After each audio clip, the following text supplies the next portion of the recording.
Hi there.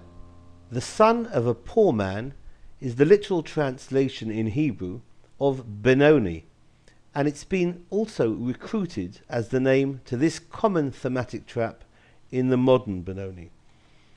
White plays d4, knight f6, knight f3, e6 and c4. And here black plays c5, encouraging the pawn on d4 to advance one further to d5, and we have the Benoni. Here black captures, e takes on d5, c takes on d5, and black here will usually play d6, will play the pawn from g7 to g6, bishop to g7, and maybe work on getting the b5 pawn moving forward. So g6 is played. White, conversely, will play knight c3 and try and support the pawn in the center with e4, and after finishing the development will usually try and get the f pawn forward to f4, and then try to go for a push to e5. The knight on f3 is very often brought back to d2 and then to c4 to try and support the push of the f pawn.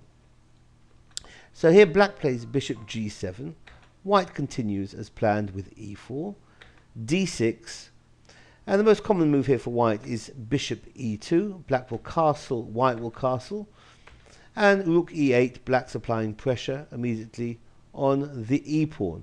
Well, the e pawn can be supported by queen c2, and knight a6 is one option by black. The knight might intend to come to b4, or alternatively can drop back to c7 and then help support the advance of the b pawn. Bishop f4 is not the most common move, but it's perfectly playable and makes a lot of sense.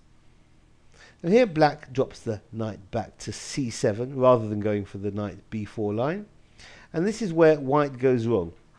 If he tries to play the thematic move knight to d2, very common as I mentioned in the Benoni, the knight, it would appear, might be heading at some point to c4. However, this is a big mistake, and now the tables are turned, and it's black who's going to have the upper hand after this move. Knight takes on d5.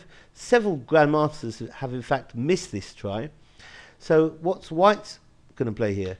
Well, after e takes on d5, black will exchange minor pieces on c3 with bishop takes on c3 in order to remove the guard of that bishop on e2. Well, after white recaptures, say with the b pawn, b takes on c3, rook takes on e2, and here black is a whole pawn for the good. White might continue with a move like queen d3 hitting the rook, and if the rook retreats, black is comfortable with the whole pawn up, albeit white does have some counterplay. So this has been the son of a poor man in the Benoni. Thanks for watching. Bye bye.